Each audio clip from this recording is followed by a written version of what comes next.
Welcome to the mathematics club. Rahul Pratap sir here. आज class 10th का next chapter लेके आए, pair of linear equations in two variables. जो बच्चे हमारी चैनल पे पहली बार आए वो नीचे जाके चैनल को सब्सक्राइब कर दें, बेल आइकन का बटन प्रेस कर दें ताकि आगे आने वाली वीडियोस आपको रेगुलरली मिलती रहे। Let's start. आपके टॉपिक का नाम क्या है? Pair of linear equations in two variables.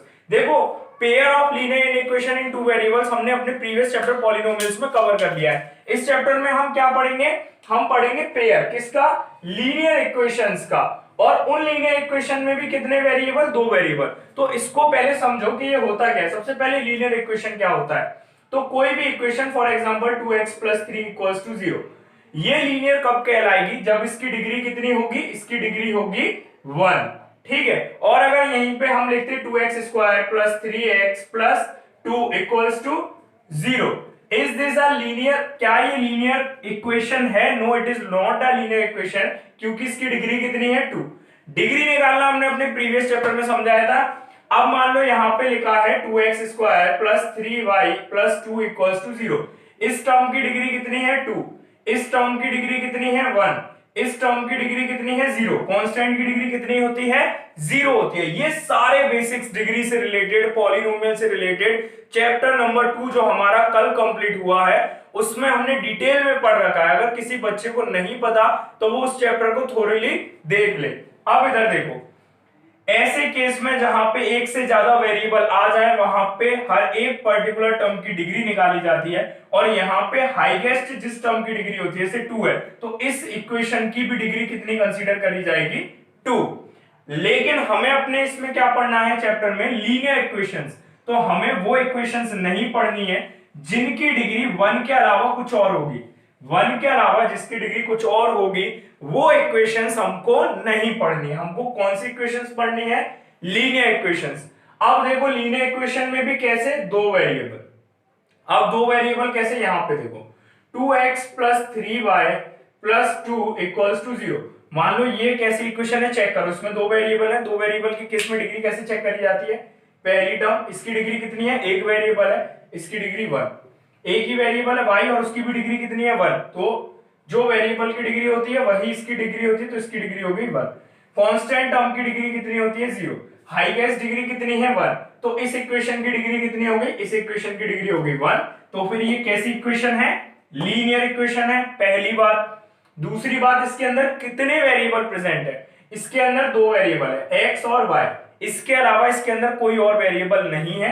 That's why हम इसको बोलेंगे linear equations in two variables. ठीक है। अब यहां से आपको क्या रिकॉग्नाइज करनी है? Linear equation in two variable. जैसे यहां पे हम लिख दें 2x² + 3 = 0। Is it a linear equation in two variable? तो सबसे पहले डिग्री चेक करो। यहां पे सिर्फ एक वेरिएबल है, सबसे पहली बात। तो ये टू वेरिएबल वाली तो इक्वेशन है ही नहीं। टू वेरिएबल वाली नहीं है तो लीनियर और नॉन लीनियर चेक करने की कोई बात ही नहीं है। अगला देखो, 2x + 3y = 0। Is this a linear equation? तो इसमें टू वेरिएबल्स हैं, ठीक है। टू वेरिएबल है तो हम इसकी डिग्री चेक कर लेते हैं। दो वेरिएबल या दो से ज्यादा वेरिएबल के केसेस में डिग्री कैसे चेक करी जाती है? हर एक टर्म की डिग्री निकालते हैं। इस टर्म में सिर्फ x है और x के ऊपर कोई पावर नहीं लग रही, मतलब हम कितनी पावर मानेंगे? 1। तो इसमें जो वेरिएबल है उसकी हाईएस्ट पावर 1 है, तो इसकी डिग्री कितनी हो गई? 1। इसमें क्या वेरिएबल है? y, और y की हाईएस्ट पावर यहाँ पे कितनी है? 1। तो इस टर्म की भी डिग्री कितनी हो गई? 1। दो टर्म्स एग्जिस्ट करती हैं, दोनों टर्म की हमने डिग्री निकाली, पहले की 1, दूसरे की 1। हाईएस्ट डिग्री कितनी है? दोनों टर्म की 1 ही है, तो ये लीनियर इक्वेशन हो गई। कैसी? लीनियर। क्यों? क्योंकि इसकी डिग्री 1 है। और अगर 2 होती तो क्वाड्रेटिक, 3 होती तो क्यूबिक, 4 होती तो biquadratic, and so on up to. तो ये हो गई लीनियर इक्वेशन। और लीनियर इक्वेशन में भी कितने वेरिएबल्स हैं? दो। तो यहाँ पे दोनों कंडीशंस अपनी सेटिस्फाई हो गई। कौन सी कंडीशंस थी? कि वो लीनियर इक्वेशन हो, मतलब उस पूरे इक्वेशन की डिग्री 1 हो। दूसरा, उसके अंदर सिर्फ दो वेरिएबल एग्जिस्ट कर रहे हो। ठीक है। एक और एग्जांपल लेते हैं। फॉर एग्जांपल हमने यहां पे लिख दिया, मान लो 4x - 3y + 7 = 0। Is this a linear equation in two variable? तो सबसे पहले चेक किया करो वेरिएबल्स कितने हैं। इसके अंदर सिर्फ दो वेरिएबल है, x and y। Therefore it is a equation in two variables. अब ये चेक करो कि इसकी डिग्री कितनी है। तो दो वेरिएबल या दो से ज्यादा वेरिएबल वाले जब इक्वेशंस आ जाए तो उसकी डिग्री कैसे चेक करते हैं? हर एक पर्टिकुलर टर्म लेंगे। पहली टर्म है 4x। टर्म्स कैसे अलग करते हैं? जहां प्लस माइनस का साइन आ जाए वहीं से टर्म डिवाइड हो जाती है। इसके अंदर कितनी टर्म है? देखो पहली टर्म है 4x, दूसरी जो टर्म है वो -3y है। कितनी? -3y। विद सिंबल पिक करेंगे हम, फिर प्लस आ गया तो तीसरी टर्म हो गई आपकी +7। इस टर्म की डिग्री कितनी होगी? वेरिएबल की हाईएस्ट डिग्री कितनी है? इसमें 1 है, तो इस टर्म की डिग्री हो गई 1। इसमें भी वेरिएबल की हाईएस्ट डिग्री कितनी है? 1। जो वेरिएबल की डिग्री होगी वही टर्म की डिग्री होगी। अब इसमें क्या है? कांस्टेंट। कांस्टेंट की जो डिग्री होती है वो 0 होती है। अब तीनों में से हाईएस्ट डिग्री कितनी है? 1। तो ये कैसी इक्वेशन है? लीनियर। और इसके अंदर कितने वेरिएबल हैं? 2 वेरिएबल्स। देयरफॉर ये क्या हो गई? Linear equation in 2 variable. अपनी जो कंडीशन है वो सेटिस्फाई हो गई। अब यहां से एक इंपॉर्टेंट रिजल्ट ये निकल के आया कि हमारी इक्वेशन में मैक्सिमम 2 वेरिएबल्स होंगे और जो हमारी इक्वेशन की डिग्री होगी वो 1 होगी। तो जनरल फॉर्म जो होती है वो होती है ax plus by plus c equals to 0। आप अपने इस चैप्टर में जितनी भी इक्वेशन सॉल्व करोगे वो इससे मैच करनी चाहिए। इसको ध्यान से देखो, ax plus by plus c equals to 0। 3 terms इसके अंदर आएंगी बस, एट मोस्ट 3 टर्म्स, ज्यादा से ज्यादा 3 टर्म आ सकती हैं बस। ये देखो ax, x जरूर होगा या x, और देखो मैं यहां बार बार बोलता हूं x और y वेरिएबल्स हैं बच्चों। x और y की जगह कुछ भी हो सकता है, p और q हो सकता है, कोई भी अननोन जो होगा उसको हम क्या बोलेंगे? वेरिएबल बोलेंगे। अब यहां देखो x वेरिएबल है, y वेरिएबल है, सिर्फ 2 वेरिएबल है। बाकी abc क्या है यहां पे? अगर ये दोनों वेरिएबल है तो abc क्या है? abc इनके कोएफिशिएंट्स है और एक पर्टिकुलर कंडीशन में ये क्या है? कांस्टेंट्स है तीनों। ये कांस्टेंट टर्म कहलाती है c। इसको कांस्टेंट टर्म इसलिए बोलते हैं क्योंकि इसके साथ कोई भी वेरिएबल नहीं है। अब इधर देखो, यहां पे abc की वैल्यू क्या हो सकती है ये आपको जरूर पता होना चाहिए। देखो अब जो है मैथमेटिक्स आप किस में पढ़ रहे हो? 10th क्लास में पढ़ रहे हो, तो आपको हर इक्वेशन में हर एक चीज, जितनी भी आपके सामने चीजें लिखी हो, आपको पता होना चाहिए और आपके मन में ये सवाल भी आना चाहिए कि इसकी कितनी वैल्यू हो सकती है। जब आपको उसके बारे में कंप्लीट नॉलेज होगी तभी आप आइडिया लगा सकते हो कि जो आप क्वेश्चन कर रहे हो वो सही है, गलत है, उसका आंसर सही आ रहा है या गलत आ रहा है। कब आइडिया लगा सकते हो? जब आप उसको, उसके बेसिक्स को बड़े अच्छे से जानते हो। आपके लीनियर इक्वेशन इन 2 वेरिएबल में ये जो 3 चीजें, x का कोएफिशिएंट a है, y का कोएफिशिएंट b है और कांस्टेंट टर्म c है, ये तीनों ही रियल नंबर्स होंगे। सबसे पहली बात जो आपको समझनी है वो यही समझनी है कि a b c की जो वैल्यू आएगी वो रियल नंबर्स होगी। रियल नंबर्स नहीं है देन ये आपकी वो इक्वेशन नहीं है। कौन सी? Linear equation in 2 variables. जो आपको पढ़नी है इक्वेशन, उसमें a b c तीनों ही क्या होने चाहिए? तीनों ही रियल नंबर्स होने चाहिए। ठीक है, अब आप क्वेश्चंस करोगे उनमें a b c real numbers नहीं है, दैट मींस आप गलत जा रहे हो। अब इसके अंदर भी एक और कंडीशन होती है कि a एंड b, ठीक है, आर नॉट बोथ जीरो। इसको ध्यान से समझो, ये स्टेटमेंट बड़ा इंपॉर्टेंट है। देखो बेसिक्स बहुत कम लोग समझाते हैं और बहुत कम बच्चे इंटरेस्टेड होते हैं बेसिक समझने में, लेकिन बेसिक ही हर चैप्टर की नींव होता है। आपको क्वेश्चन करते टाइम जब डिफरेंट टाइप के क्वेश्चन आ जाते हैं एग्जाम में, तब बच्चा फंसता है। तो वही बच्चा क्वेश्चन इजीली कर पाता है जिस बच्चे को उसके बेसिक्स पता होते हैं। बेसिक्स पता होते हैं तो वो बड़ी आसानी से क्वेश्चन को अपने हिसाब से क्या कर सकता है? सॉल्व कर सकता है। लेकिन अगर आपको बेसिक नहीं पता, वही पुराने कंसेप्ट पता है, तो आप क्वेश्चन को करोगे तो डिफिकल्टी होगी। आप एक ही पैटर्न को देखोगे, सोच नहीं पाओगे उतना जितना सोचना चाहिए। अब इधर देखो, इस क्वेश्चन के अंदर a और b, ये जो दो वैल्यूज है, x का कोएफिशिएंट, y का कोएफिशिएंट, उसके लिए कंडीशन है कि a and b are not both zero. ये दोनों जीरो ना हो एक साथ, ये दोनों एक साथ जीरो नहीं होने चाहिए। इसको मैथमेटिकली कैसे रिप्रेजेंट किया जाता है? a square plus b square not equals to zero. कहने का मतलब है एक साथ दोनों जीरो ना हो, एक जीरो हो तो चलेगा। मान लो यहां पे a जीरो है तो 0 का स्क्वायर प्लस b का स्क्वायर कभी भी 0 के इक्वल नहीं आ सकता, क्योंकि b कोई रियल नंबर है। अब चाहे ये नेगेटिव रियल नंबर हो चाहे पॉजिटिव रियल नंबर हो, उसका स्क्वायर करने पे हमेशा क्या जनरेट होगा, पॉजिटिव रियल नंबर। क्या जनरेट होगा, पॉजिटिव रियल नंबर। समझ गए? ठीक है।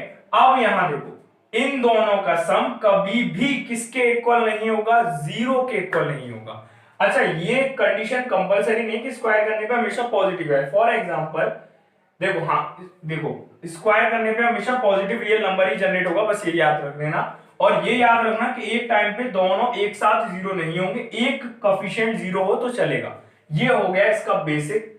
अब ये कैसी फॉर्म है, अगर मैं आपसे कहूं कि ये जो मैंने आपके सामने लिख रखा है ax plus B Y plus C, ये कैसी फॉर्म है बच्चों, तो ये एल्जेब्रिक फॉर्म है। कैसी फॉर्म है, एल्जेब्रिक। ठीक है।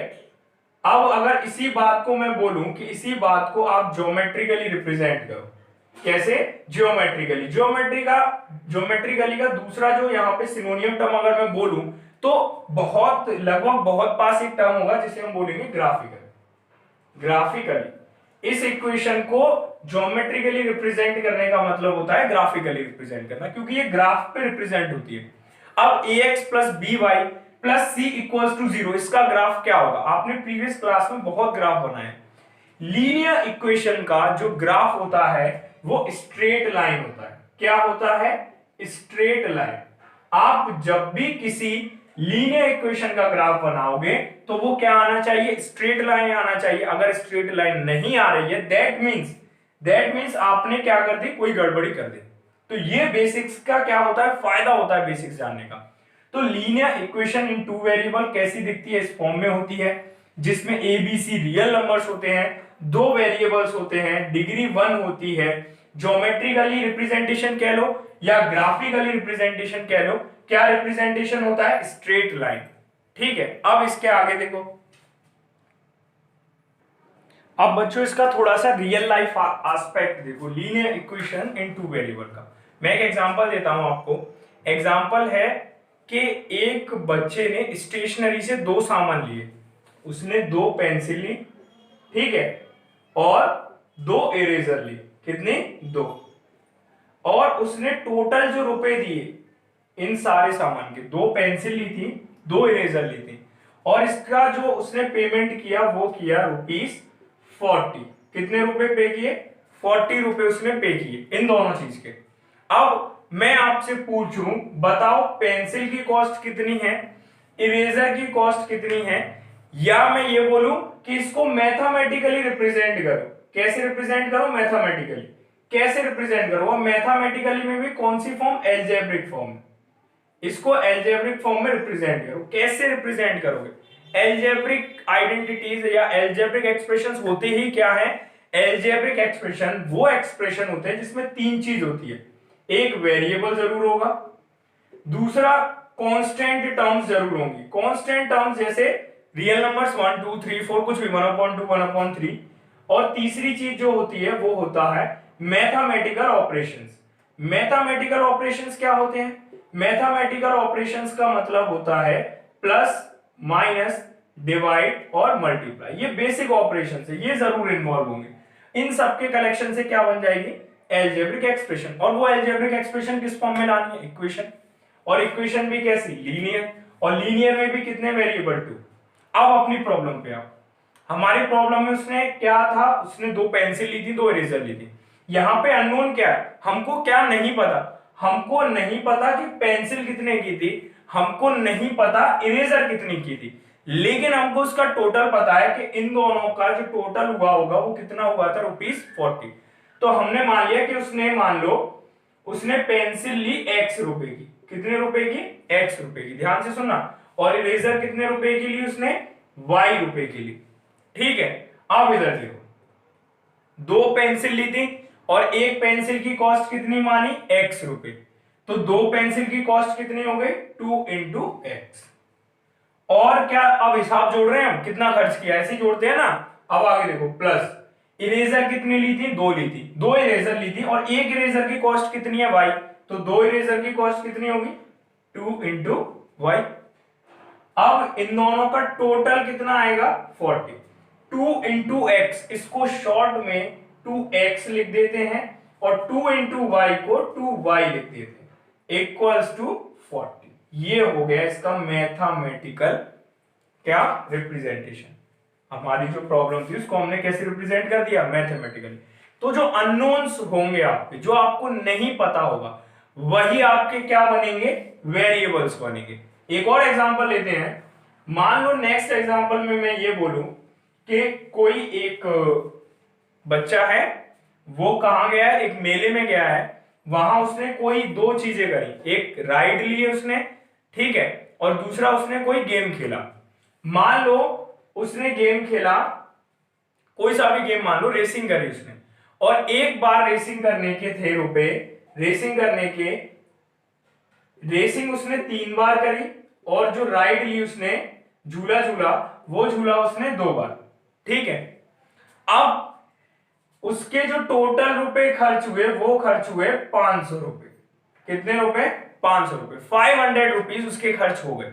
अब मैं बोलूं इसको भी मैथमेटिकली रिप्रेजेंट करो, तो देखो अननोन क्या है, अननोन ये है कि उसने 3 राउंड लिए, 3 बार रेसिंग करी, लेकिन एक बार रेसिंग के कितने प्राइस थे हमें नहीं पता। उसने 3 राइड ली झूले की, लेकिन एक राइड के कितने रुपए थे हमें नहीं पता। तो रेसिंग के रुपए, एक बार रेसिंग के रुपए मान लिए x, और एक बार राइड करने के रुपए मान लिए y। अब जरा ध्यान से देखो 3x, ये टोटल होगा, देखो उसने एक बार के रेसिंग के रुपए कितने x, उसने कितनी बार रेसिंग करी है 3 टाइम्स, तो टोटल कितना होगा 3 इंटू एक्स। ये किसका खर्चा हो गया रेसिंग का, और उसने किस में खर्च करे हैं राइडिंग में।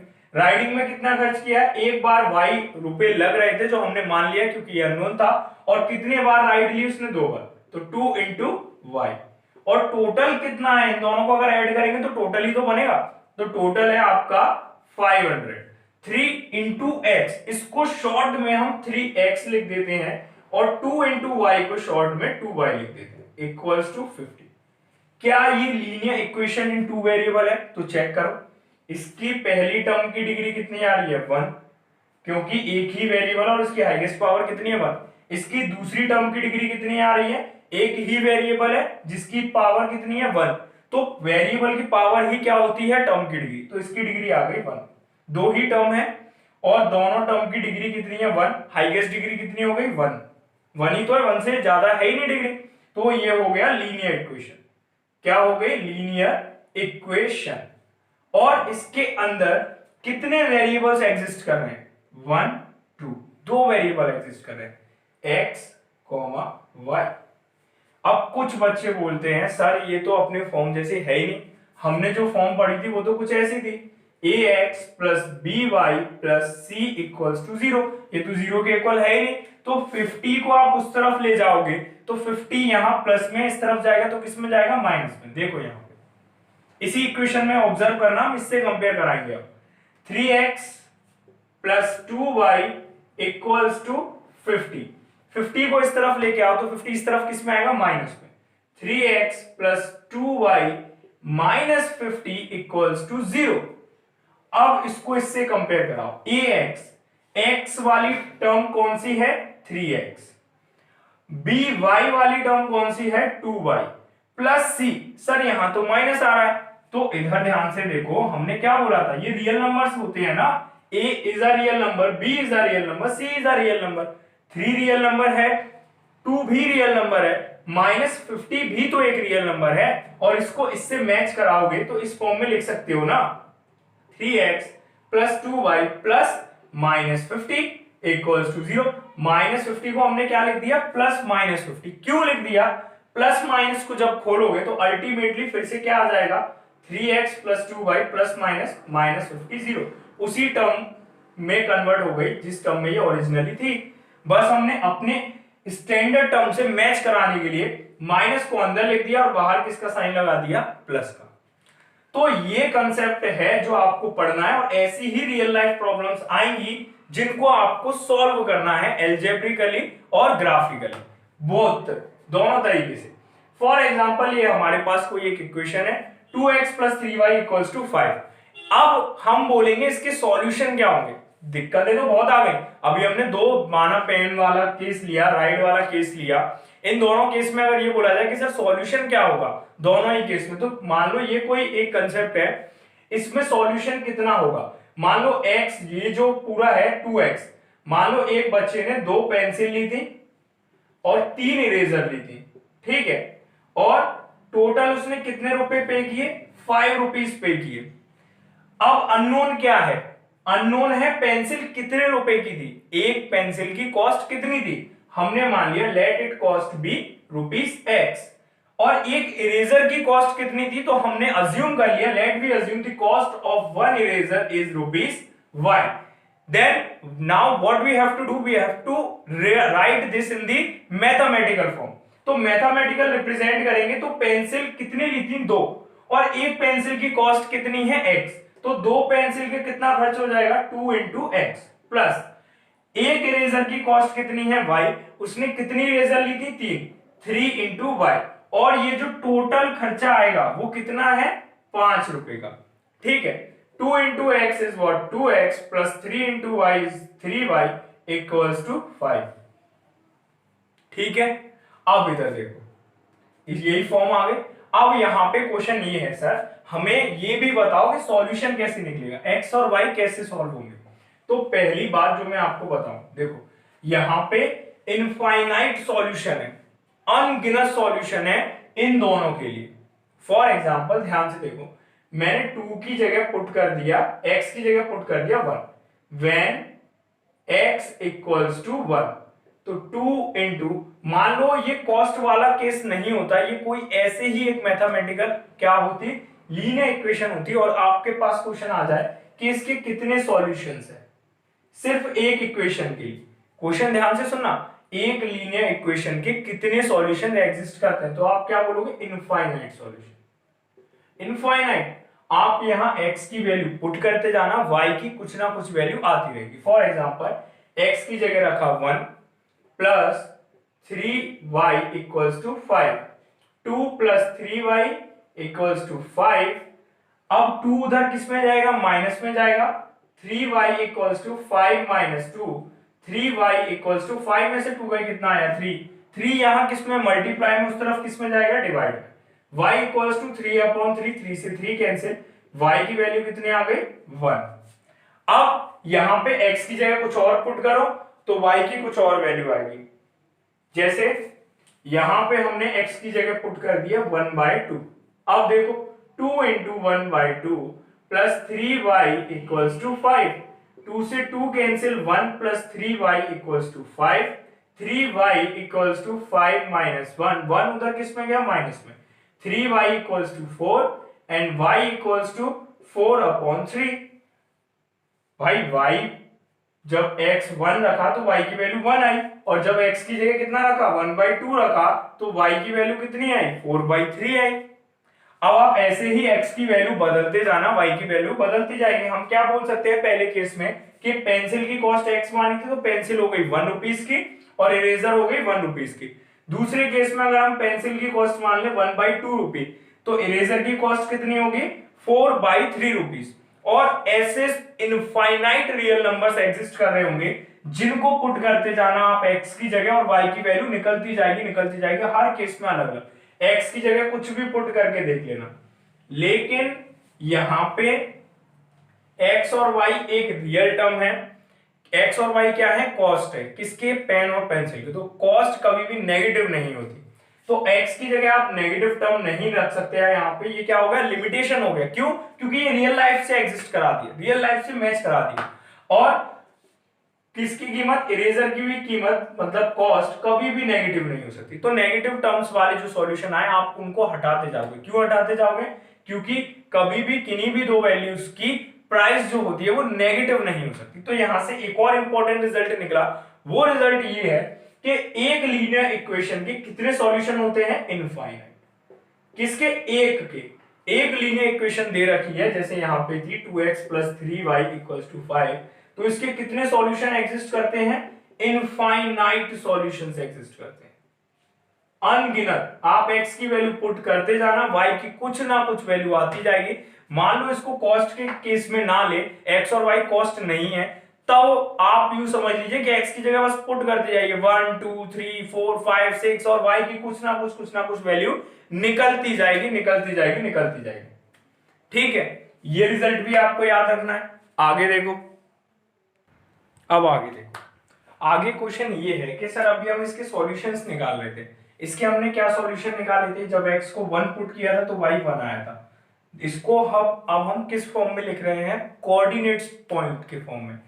कोऑर्डिनेट पॉइंट को कैसे लिखा जाता है, पहले एब्सिसा फिर ऑर्डिनेट। एब्सिसा का मतलब x एक्सिस की जो वैल्यू होती है वो यहां, और y पे जहां कट करता है वो यहां।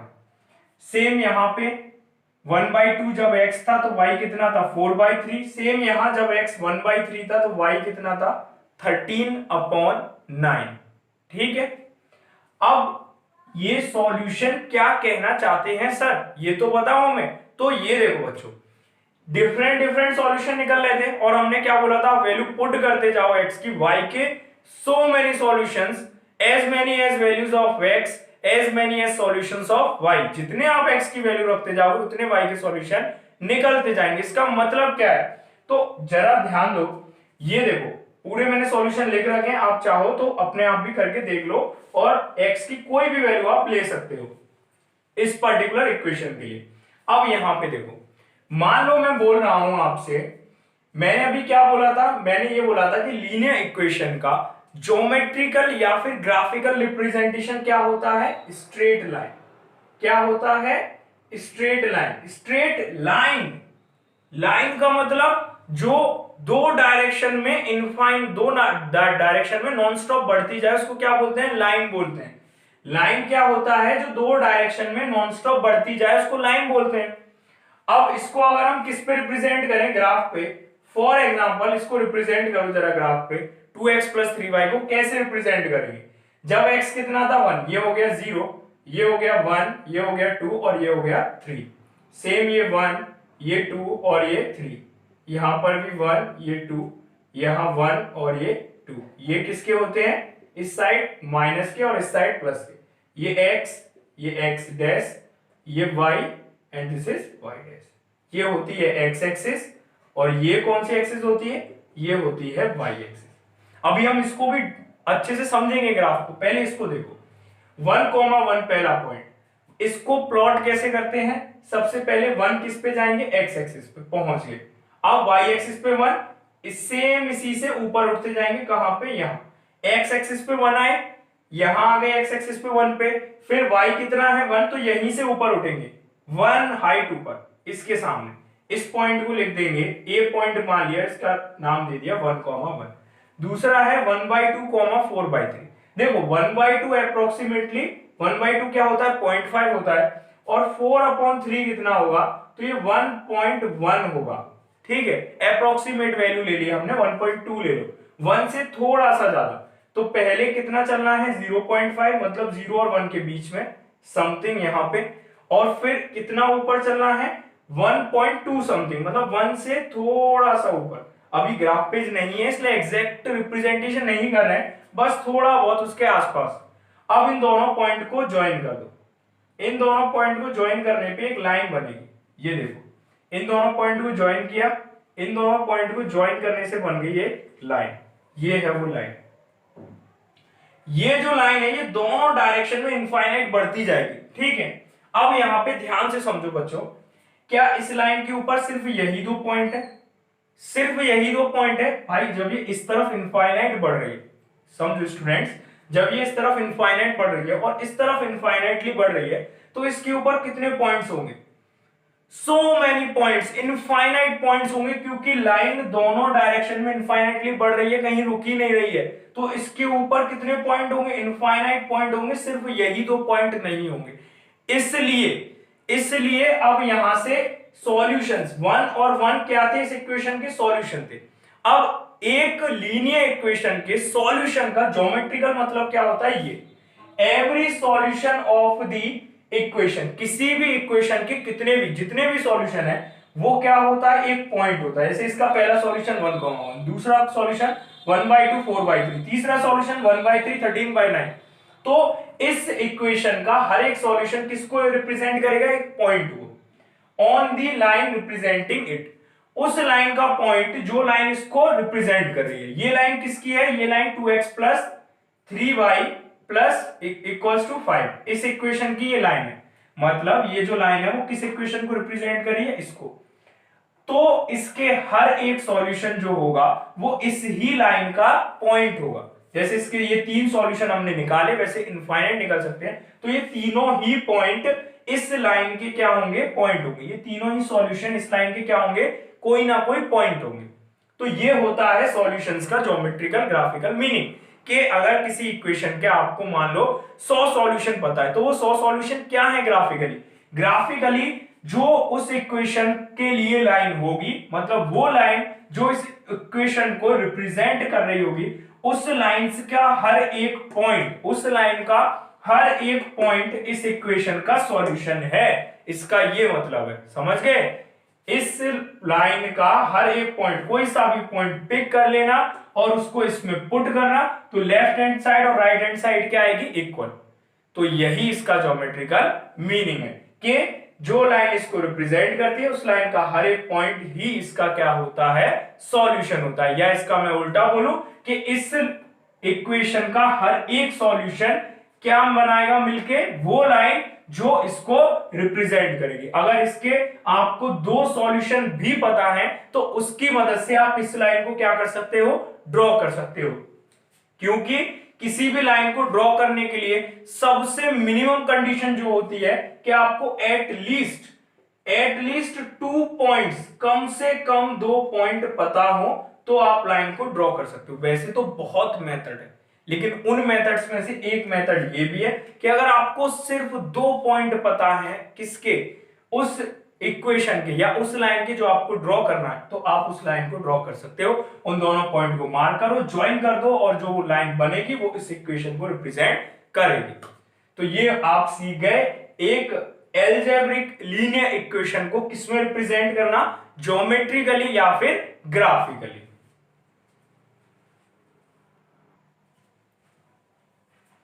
तो आज के लिए इतना ही guys. Pair of linear equation जो है वो हम कल पढ़ेंगे। पेयर जब बनेगा लीनियर इक्वेशन का तो कैसा उसका अलजेब्रिक रिप्रेजेंटेशन होगा और कैसा उसका ग्राफिकल रिप्रेजेंट होगा। जो बच्चे चैनल पे पहली बार आए हैं उनको हम बता देते हैं कि फेसबुक और इंस्टाग्राम पे हम रेगुलरली क्विज़ेस करा रहे हैं और कराते रहते हैं। पहला चैप्टर हुआ था नंबर सिस्टम, तो नंबर सिस्टम को लेके हमने क्विज़ेस उस पे चालू कर दिए हैं। 2 क्विज़ेस ऑलरेडी हो चुके हैं, दूसरा क्विज आज अपलोड कर दिया है और उसका लिंक मैं डिस्क्रिप्शन में दे दूंगा। और अगर डिस्क्रिप्शन में कभी आपको लिंक ना मिले या फिर आपको वैसे ही डिफरेंट टाइप के कॉम्पिटिशन्स में पार्टिसिपेट करना हो, तो नीचे मैं इंस्टाग्राम और फेसबुक का लिंक डाल देता हूं। उस लिंक पे जाके आप हमको फॉलो कर सकते हैं और वहां पे होने वाले कॉम्पिटिशन्स में पार्टिसिपेट कर सकते हैं। इसका फायदा क्या है? इसका फायदा यह है कि पहली बात आपकी बोर्ड की प्रिपरेशन बहुत अच्छी हो जाएगी। दूसरी बात, आपके जितने भी डाउट्स होते हैं वो सारे क्लियर हो जाएंगे। और तीसरी बात, जो नए नए क्वेश्चंस आते हैं ना, उनको करने का जो रीजनिंग वाला दिमाग की एबिलिटी होती है ना, वो डेवलप हो जाएगी कि अगर कोई नया क्वेश्चन आ भी जाए बोर्ड में तो आप उसको इजीली सॉल्व कर लो। तो इन सारी चीजों को दिमाग में रखते हुए हमने वो क्विज़ेस डेवलप किए हैं। आप चाहते हो तो आप उन क्विज़ेस को दे सकते हो। नीचे डिस्क्रिप्शन में इंस्टाग्राम और फेसबुक दोनों की लिंक हमने प्रोवाइड कर रखी है। Thank you so much.